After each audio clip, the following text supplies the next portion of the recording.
For example இப்போ ratios சரி ஒரு மெஷர்மெண்ட் சாதாரண ஒரு பிளேஸ் இருக்குது அங்கே நீங்கள் போய் இது மாதிரி இப்போ பில்டிங் வந்து கன்ஸ்ட்ரக்ஷன் பண்ணுறாங்க.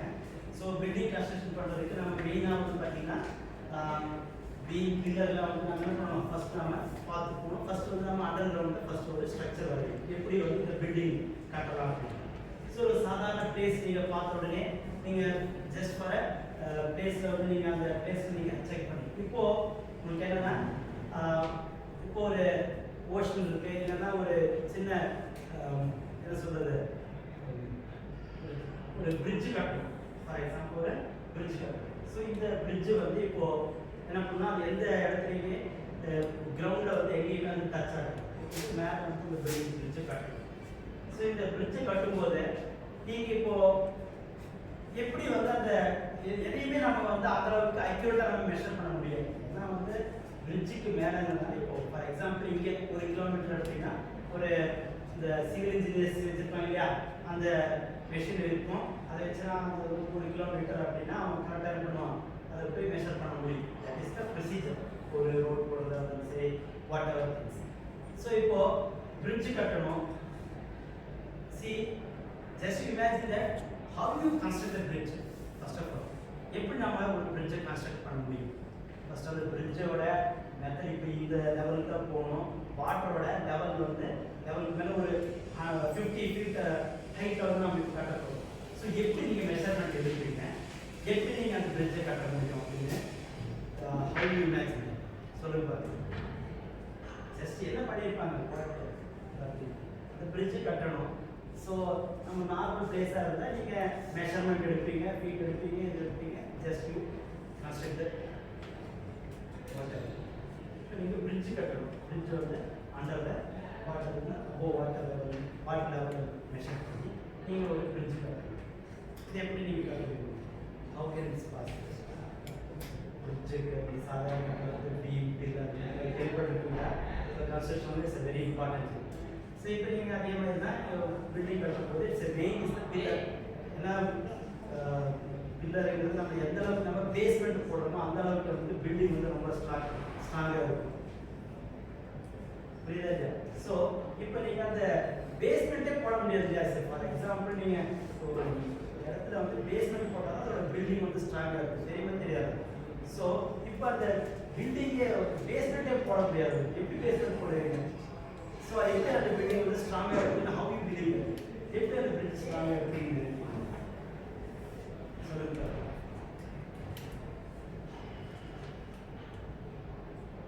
எனிவன் யாரும் சொல்லுங்க.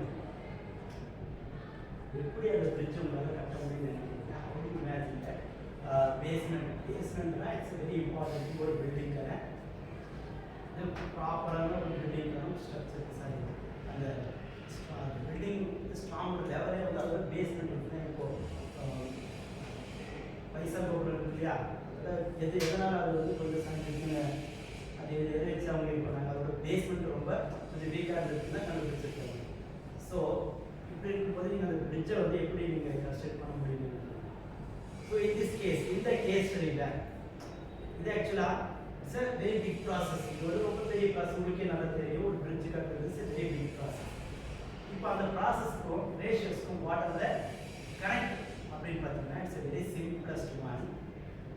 ஜஸ்ட் இமேஜின் தட் நீங்கள் ஃப்ரம் 8th ஸ்டாண்டர்ட் 7th ஸ்டாண்டர்டில் நீங்கள் இது ஒரு டயக்ராம் வந்து போட்டிருப்பீங்க. ஃபார் எக்ஸாம்பிள் அந்த ஜாமெட்ரி டயக்ராம்ஸ் போட்டிருப்பீங்க. ஸோ நீங்கள் டயக்ராம்ஸ் எல்லாம் வந்து பார்த்தீங்கன்னா you are using the small ruler scale and small protractor, small row circle, இதெல்லாமே சின்ன சின்னதாக யூஸ் பண்ணியிருக்கீங்க. ஸோ டீச்சர் உங்களுக்கு சொல்லி கொடுக்கறதுக்காக அவர் என்ன பண்ணியிருக்காரு, ஒரு பெரிய ஸ்கேல் ஒன்று வச்சுருப்பாரு. பெரிய scale and then the protector, அதுவும் கொஞ்சம் பெருசாக புரியுதா இல்லையா? ஸோ சார் என்ன பண்ணியிருப்பாரு, he will write a drawing on the board. So you are drawing in your note. இப்போ நீங்கள் தான் நோட்டில் போடுறீங்க, பட் யுவர் ஸ்டாஃப் வந்து drawing on the board. So ரெண்டோட மெஷர்மெண்ட்டும் கண்டிப்பாக இட்ஸ் ஈக்குவல்னு சொல்ல முடியும். Almost it will come equal, not almost, exactly equal சொல்ல முடியும். Okay sir.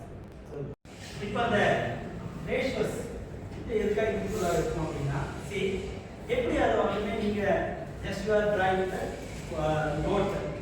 So size drawing on the board. That is equal அப்படினா that is equivalent ratios. Ratios main important thing is equivalent ratio. Example, equivalent ratio அப்படினா 1:2. 1:2 is equal to 2:4.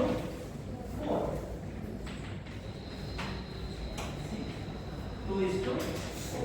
And when 1:3, that is 2:3. So 3:6. Equivalent ratio. So equivalent ratio that we என்ன பண்ணாலும் everything will come same தான். அதாவது நீங்க நோட்ல போற டிராயிங்க்கும் stars வந்து போர்ட்ல போற டிராயிங்க்கும் வந்து சேம் ஆன்சர் எப்படி வரும்னா அதோட ஸ்கேல் வந்து பாத்தீங்கன்னா ஈக்குவலன்ட் ரேஷியோ அப்படிங்கிற ஒரு மெத்தட்ல தான் அந்த ஸ்கேல் வந்து என்ன பண்ணிருப்பாங்க ப்ராப்பரா they will construct. So அந்த கன்ஸ்ட்ரக்ஷன்ல தான் நீங்க 1:2 ல போற டயகிராமும் 2:4 ல போற டயகிராம் ரெண்டுமே வந்து ஈக்குவலா தான் இருக்கும். ஓகேவா? சோ இதெல்லாம் வந்து நம்ம similarity congruent already I told you right here.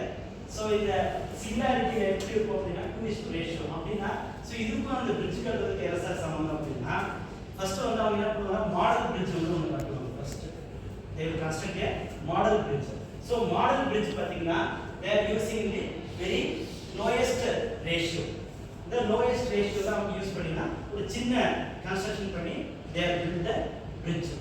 After என்ன பண்ணுவாங்கன்னா அது into equivalent ratio into 1000 times நீ போடும்போது so into 1000 times நீ போடும்போது it will comes to the very big bridge. அது வந்து அதோட equivalent ratio சொல்றாங்க everything will come accurate answer. கண்டிப்பா அது என்ன பண்ணும் அதோட accurate answer தான் கொடுக்கும். So இந்த எப்பவுமே அந்த மாடல் bridge வந்து நீங்க நினைக்கிற மாதிரி மாடல் bridge வந்து பாத்தீங்கன்னா நார்மலான ஒரு மெத்தட்ல அவங்க கன்ஸ்ட்ரக்ட் பண்ணிருப்பாங்க.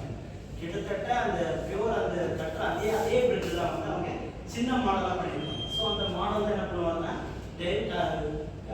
என்ன பண்ணிருப்பாங்கன்னா அதோட ஈக்குவலன்ட் ரேஷியோ ரெண்டுமே என்ன பண்ணிடுவாங்க எவ்ரிதிங் ரேஷியோஸ் எல்லாத்தையுமே என்ன பண்ணிடுவாங்கன்னா இன்டு அவங்களுக்கு என்ன லெவல்ல தேவையோ அதை வந்து அவங்க என்ன பண்ணுவாங்க இன்டு 100 இன்டு 1000 இன்டு 500 னா will come the same answer. அதனால தான் அவங்க அந்த bridge வந்து அவங்களால பண்ண முடியும் easily they construct. That is the main reason. Okay.